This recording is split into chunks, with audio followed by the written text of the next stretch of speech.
अस्सलाम वालेकुम स्टूडेंट्स, मेरा नाम अम्मार मुजाहिद है और आज के इस लेक्चर में हमने गॉस जॉर्डन एलिमिनेशन को सीखना है। बेसिकली ये एक एल्गोरिदम है जिसके ज़रिए से मल्टीपल काम किए जा सकते हैं, लेकिन आज के लेक्चर में हमने इसको यूज़ करते हुए सिस्टम ऑफ लीनियर इक्वेशन को सोल्व करना है। इसी तरह से इसको यूज़ करते हुए हम किसी मैट्रिक्स का इन्वर्स भी फाइंड कर सकते हैं, किसी मैट्रिक्स का रैंक भी फाइंड किया जा सकता है, लेकिन आज हमने एक सिस्टम ऑफ लीनियर इक्वेशन को सोल्व करना है। तो पहले तरह यहाँ पर हम सिस्टम लिख लेते हैं। 3 इक्वेशंस का हमारे पास सिस्टम है और इक्वेशंस को मैं यहाँ पर लिख देता हूँ simply x + 3y + z this is equal to 2। ठीक है, एक इक्वेशन ये है। सेकेंडली आपके पास इक्वेशन है -x + y + 3z this is equal to 6। और इसी तरह से थर्ड मैट्रिक्स हमारे पास है जी 2x - y + 4z this is equal to 0। ये एक सिस्टम है, इसका हमने सोल्यूशन फाइंड आउट करना है। सोल्यूशन फाइंड करने का मतलब ये है कि आपके पास ये जो 3 वेरिएबल्स यूज़ हो रहे हैं ना, इसमें x, y और z ऑर्डर ट्रिपलेट, आपने इन तीनों की वैल्यूज़ फाइंड करनी है सच दैट वो वैल्यूज़ फाइंड करनी है जिनके लिए ये तीनों इक्वेशंस सेटिस्फाई हो रही हूँ। ठीक है, तो चलें इसको सोल्व करते हैं गॉस जॉर्डन एलिमिनेशन की मदद से। सबसे पहले आपने इसमें ये करना होता है कि मैट्रिक्स ऑफ कोफिशिएंट्स लिखना है, या ऑगमेंटेड मैट्रिक्स बेसिकली इस केस में हम कहेंगे। x का कोफिशिएंट क्या है? पहली क्वेश्चन में पहला वेरिएबल 1 का कोफिशिएंट पहला जो वेरिएबल है उसका कोफिशिएंट 1 है तो उसको लिख लिया। y का कोफिशिएंट 3 है, सेकेंड एंट्री। z का अगेन 1, देन कांस्टेंट को भी आपने इसमें लिख लेना है 2। इसी तरह से सेकंड क्वेश्चन पे आ जाए -1 + 1 3, थर्ड पे आ जाए 2 - 1 4, और इसी तरह से कांस्टेंट आ जाएंगे 2 6 और 0। ये आपके पास इसको कहा जाता है ऑगमेंटेड मैट्रिक्स। ठीक है, अब देखें इस ऑगमेंटेड मैट्रिक्स में जो आपका फर्स्ट पार्ट नज़र आ रहा है ना, ये वाला, हमने इसको रिड्यूस्ड रो एचेलॉन फॉर्म में कन्वर्ट करना है यूजिंग रो ऑपरेशंस। सूटेबल रो ऑपरेशंस को यूज़ करते हुए हमने इस मैट्रिक्स को रिड्यूस रो एचेलॉन फॉर्म में कन्वर्ट करना है। साथ में आपके पास ये जो कॉन्स्टेंट हैं ये भी उनके रिस्पेक्टिव चेंज होते रहेंगे, तो जो अल्टीमेटली आपके पास यहाँ पर वैल्यूज़ आ जाएंगी वही हमारे पास x, y और z अननोन्स की वैल्यू होंगी। ठीक है, तो चलें इसको सोल्व करते हैं।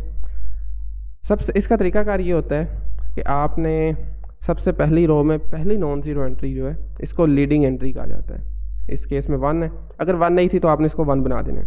ठीक है, मतलब अगर लेट्स से इधर 2 है तो आपने कैसे 1 बनाना है, 1/2 से R1 को मल्टीप्लाई करें और आपके पास ये चेंज हो जाएगी। सो हमारे पास ये 1 बन जाएगा। ठीक है, 1 बनाने के बाद आपने इसके नीचे जितनी भी एंट्रीज हैं आपने उन सबको 0 करना है। तो इसके नीचे -1 है, -1 को 0 करने के लिए हमें R1 और R2 को ऐड अप करना पड़ेगा। सिंपली आप यहाँ पर ऑपरेशन लिख सकते हैं R1 + R2, और आपने कोशिश करनी है कि जिस रो को आपने चेंज करना है उसको बाद में लिखें। हमें चाहिए R2 को चेंज करना है तो हमने R2 को बाद में लिखा हुआ है। ठीक है, चलें R1 आपकी एज इट इज़ आ जाएगी, पहले लिख लेते हैं उसको सिंपली 1 3 1 देन 2 आ जाएगा। इसी तरह से अब R2 को हमने चेंज करके लिखना है, R1 + R2 कोरस्पॉन्डिंग एंट्रीज को ऐड अप करना है, तो 1 - 1 इज़ 0। नेक्स्ट देखें 3 + 1 इज़ 4, देन अगेन 3 + 1 इज़ 4, और उसके बाद आपके पास 6 + 2 इज़ 8। ठीक है, ये हमारी second entry, second row change हो गई है। थर्ड रो को अगेन आपने as it is third row को अगेन आपने एज इट इज़ लिखना है 2 - 1 देन 4 और देन 0। ये आपके पास न्यू ऑगमेंटेड मैट्रिक्स बना है after using this operation. So next अब हमने क्या करना है, 0 हमने इसको बना लिया है पहले ही लीडिंग एंट्री के नीचे। अब हमने 2 को भी 0 करना है, तो उसके लिए आप देखें हम ऑपरेशन कौन सा यूज़ करेंगे। तो कोशिश करें, बल्कि आप बाद में भी लिख सकते हैं ऑपरेशन, चले मैं पहले लिख लेता हूँ।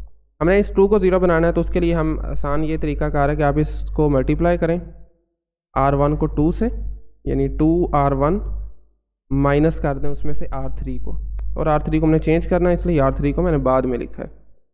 तो R1 R2 as it is आ जाएंगी, उनको लिख लेते हैं पहले सिंपली 1 3 1, देन आपके पास कांस्टेंट एंट्री 2 आ जाएगी इस केस में, देन 0 4 अगेन 4 और देन 8।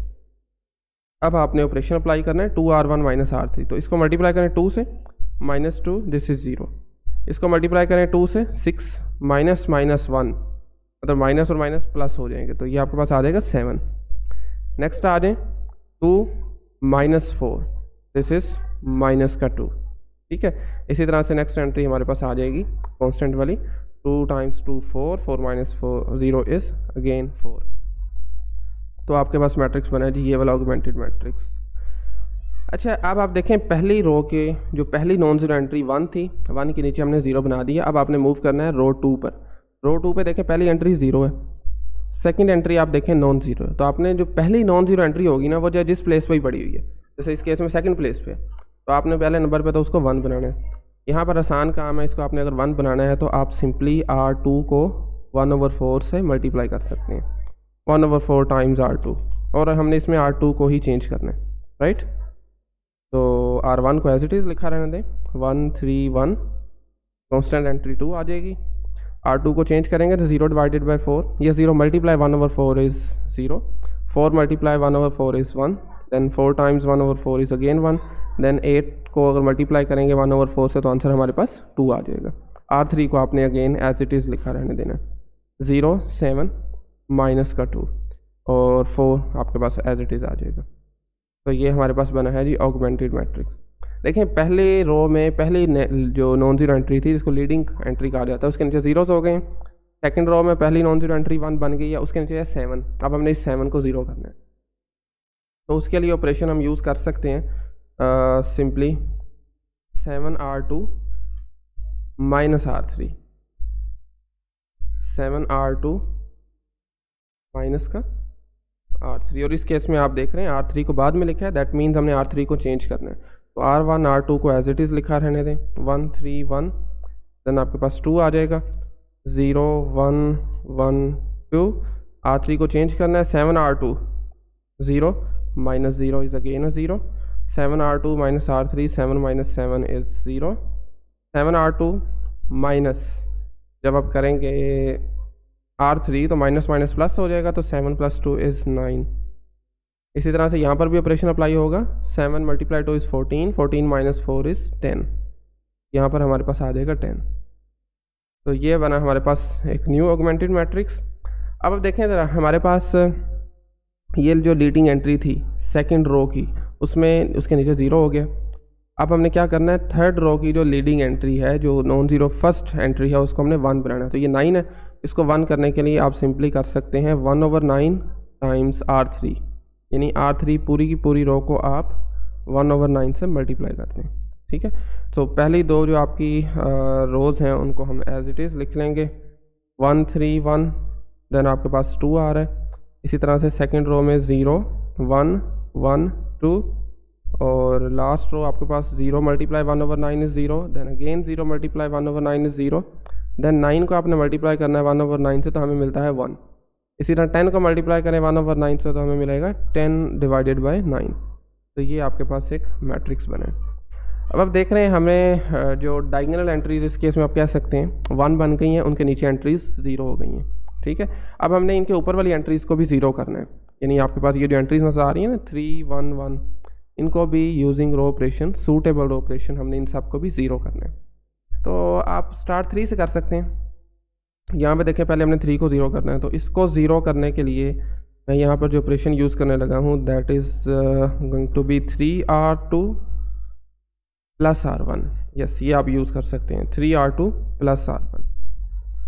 चूँकि हमने R1 को चेंज करना है तो सबसे पहले देखें जी -3 से जब इसको मल्टीप्लाई करेंगे 0 0 ही रहेगा, प्लस 1। आपने जब बाद में ऑपरेशंस लगाने हैं ना ऊपर वाली एंट्रीज को 0 करने के लिए, तो आपने बहुत केयरफुल रहना है। सम टाइम ऐसा होता है कि उनको 0 करते करते हम जो पहले 0 बना चुके हैं वो नॉन ज़ीरो हो जाती हैं, तो आपने उनका भी ख्याल करना है, ठीक है। अब देखें इस 1 को हम माइनस नहीं कर सकते, ठीक है ना।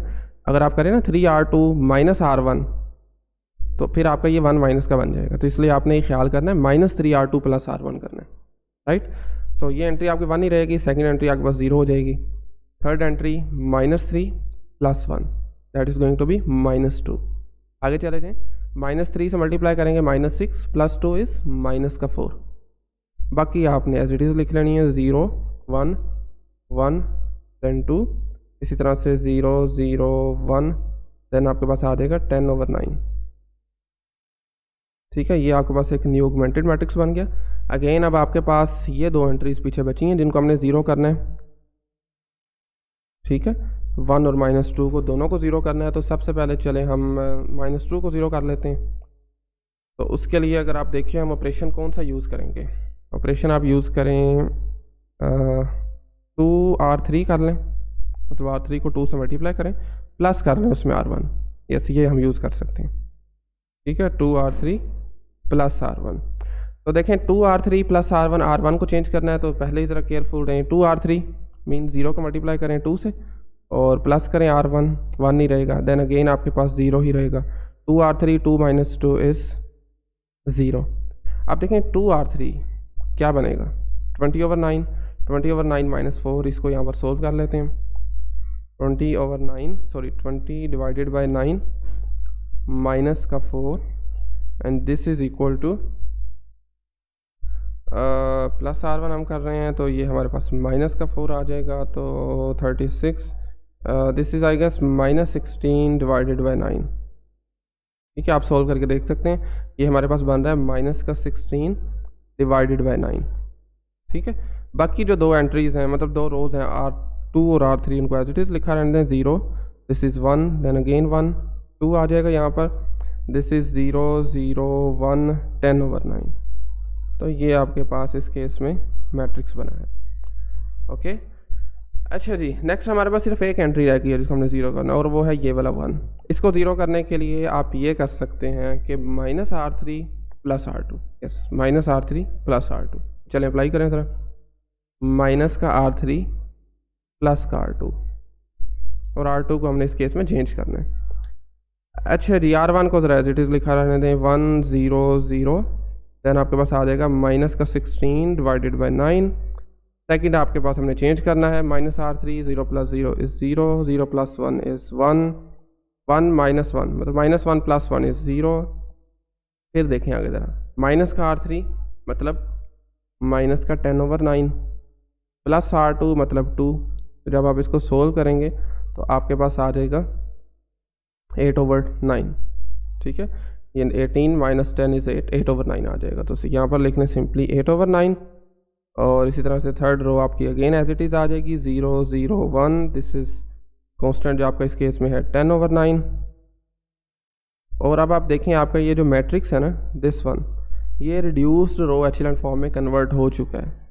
ठीक है, अब हम दोबारा इस ऑगमेंटेड मैट्रिक्स से, या इस कोफिशिएंट मैट्रिक्स भी कह सकते हैं, इससे अगर दोबारा हम सिस्टम ऑफ लीनियर इक्वेशन लिखें तो क्या बनेगी हमारे पास, this is going to be 1x, मतलब फर्स्ट कोफिशिएंट 1 है, y का कोफिशिएंट यहाँ पर 0 है, तो आप लिख सकते हैं 0y, इसी तरह से plus 0z equal to minus 16 divided by 9।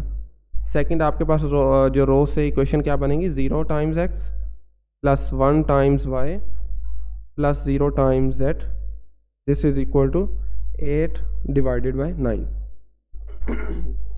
Okay, so third row से आपके पास इक्वेशन बनेगी 0x plus 0y plus 1z, and this is equal to हमारे पास बन जाएगी जी 10 डिवाइडेड बाई 9।